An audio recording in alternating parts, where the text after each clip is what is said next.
inaya ko yung mag-inuman. Eh palagi ko naman nakakasama mag-inom yan eh. Tuwing Friday, syempre walang pasok, walang magawa sa plan. Nag-iinuman ng mga tropa at mga ka-flatmate. Pero palagi niyang ini-excuse, may household daw siya. Kaya nang paisip ako, ano kaya yung household na yan? Siguro pinag-ilinis siya ng bahay, nag-general cleaning.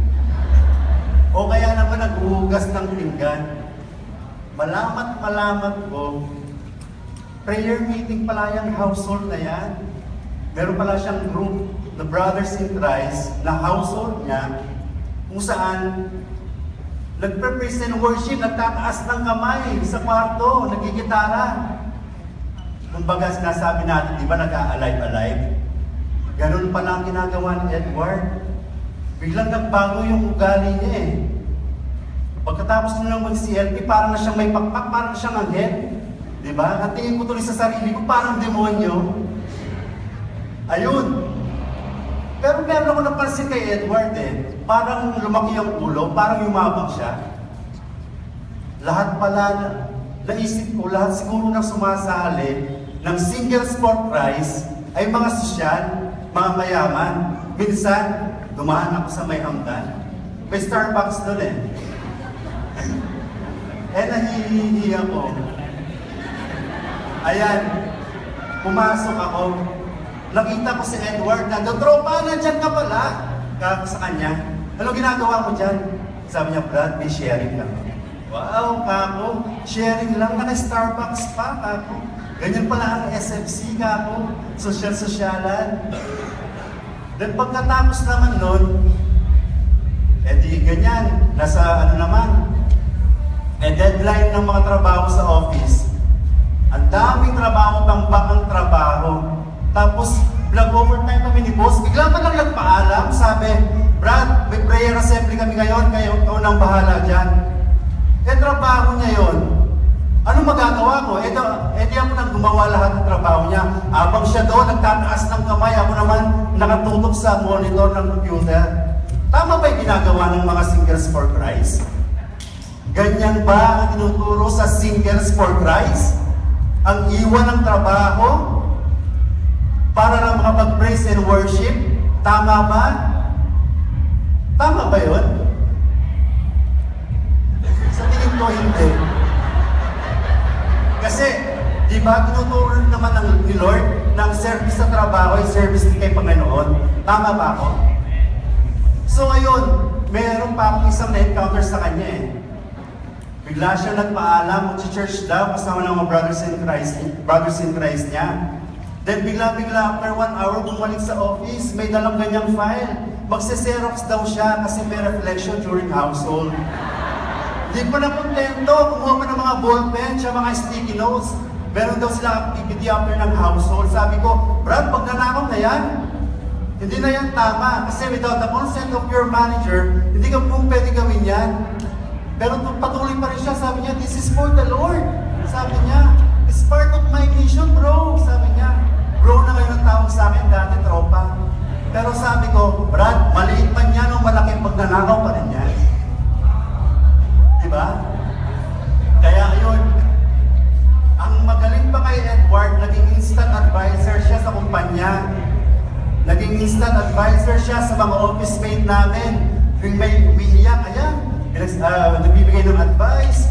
Pag may pauwi, pray over niya. Meron pa nga isang barkada, nagka-problema sa girlfriend. Ayun, advice ng advice, siya nga walang girlfriend. Anong may bibigyan niyang advice? Diba? Tapos, kinabukasan, pagpasok ko ng work, ayun, nakatungo sa desk niya, ginawang extension ng kwarto niya. At puyat, kaka-fellowship kasama ang mga brothers niya. Diba? Tama ba? Na may kaya niya akong sumali sa Singles for Christ? Tama ba? Diba? Kung ako, ganyan nakikita ko sa kanya, may Starbucks, palaging may happenings, palaging may fellowship, pero sa shirt niya, naka-live simply. Live simply, pero pala'y gastos. Live simply, hindi man lang mga magpadala sa pamilya. Live simply, lahat ng pera niya, ginagastos niya sa singles for Christ. naisip ko, pag pumasok kaya ako sa Singles for Christ, magiging katulad kaya ako ni Edward. Mahihikayan niya kaya yung bawat empleyado sa kumpanya namin na sumali sa Singles for Christ. Minsan nga sabi ko, Singles for Christ ba ba? O Singles for Crime? I will pray for you. Yun ang sinabi ng household head ko when I texted her na nag-break na kami ng inaakala ko na God's gift ko. After kong umiyak-iyak, gusto ko nang magpatiwakal, I want to die now. Ang peg ng ganda ko sa manaloko na iyon. Tapos, I will pray for you lang ang sinabi sa akin ni hindi man lang nangamusta or nagtanong if I want to meet up and talk more about sa nagdurugo ko na puso. May household head ka nga, pero hindi mo man lang naramdaman na may care. Tapos, how is your prayer time? 15 minutes ba daily? Sabay tanong nung nag-aya sa akin ng one-to-one. Okay naman yun, sis. Akala ko lang talaga, one-to-ones are supposed to give more life to our relationship as sisters in Christ. But no. All you ask me is, kung naibigay ko na ba yung tithes ko for the month? If I can attend assembly and serve. If I can serve in the upcoming CLP. Kasi nga raw, kulang yung magbubuhat ng upuan. Service, service, service, service. Does my service define who I am? Of course not. I also have life outside the community. I wanted to share to you the stories about my family, work, lighter things, and update about my crush. You didn't ask me if I am okay. You always claim that I am okay. Of course, you will assume that I am okay. Kasi nga, di ba, pinagdarasal mo ako. O baka naman, naka-template na ang message na I will pray for you dyan sa phone mo. Do you really care? Or you just consider me as part of your work? Parte na lang ba ako ng buhay mo bilang SFC head? Gusto mo ba talaga akong kilalanin pa ng mas malalim? O baka naman, gusto mo lang madagdagan ang set of friends mo? O siguro nga, gusto mo lang ma-update ang info system version 3.0 mo para lang may masabi na may active member ka. Alam mo ba yung struggles ko? Siguro nga, oo. Noong mga panahon na nag-one-to-one tayo during my CLP days. Pero, hindi naman araw-araw pare-pareho ang problema, di ba? Now, I needed you even more. Hindi ba ganun dapat ang isang head? O sige, tanggalin na natin ang salitang head. Hindi ba kaibigan kita? More than that, isang ate.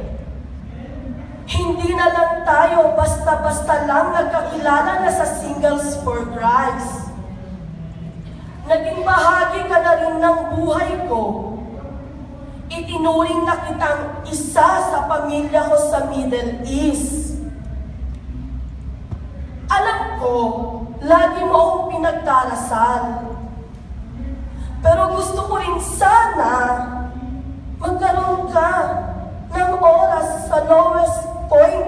buhay ko.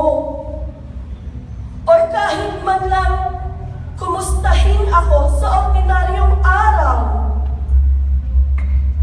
Gustong-gusto ko sa'yo marinig ang mga salitang, everything will be okay. I am here for you. I wanted to feel God through you and be reminded that you are sent by Him. Kaso hindi. Statistics na lang ako sa palad mo. Functional statistics, alam mo iyon? Tuwing may function, saka mo lang kami naaalala. Sa tuwing may kailangan na service team sa household mo. Sa tuwing may binababa na ng chapter activities. Namumuna ka pa nga sa pag-mention ng pangalan namin sa Facebook. Akala ko ba, head kita? Akala ko ba, sisters in Christ tayo? Do you really love me? O baka naman, napipilitan ka lang na mahalin ako because I am part of your work. Tumi? Akala ko naman may surprise. Yung pala, Miss Tibate, wala. Pambihira. Once in a year na nga lang mag-celebrate. Hindi pa naalala. Eh paano? Chapter head yung Gigi ko. Gigi! God's gift talaga yun eh. Kaso, ayun, para yatang guni-guni. Eh, kung namin yung LDR kahit pares kami nasa Abu Dhabi. Magkalapit na kamo ng flat. Isang pindot na lang sa lift. Bakit ang 5th floor? Once in a blue moon pa magkita. Amazing, di ba? Ganun na ba talaga pag chapter head? Hawak na ng community yung buhay? Kahirap naman magpabook na tayo.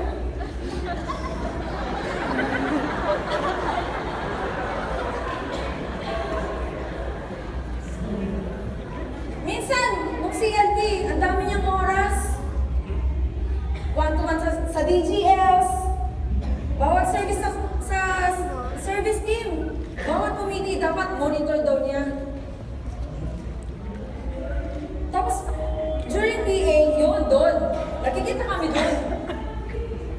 Habang ako nakaupo during his exhortation, kitang-kita ko yung mga ka-chapter niya. Tutok na tutok sa kanya. Ninanam-nam lahat ng mga sinasabi niya. Pero ako, sarili niyang Gigi, hindi ko na siya maramdaman.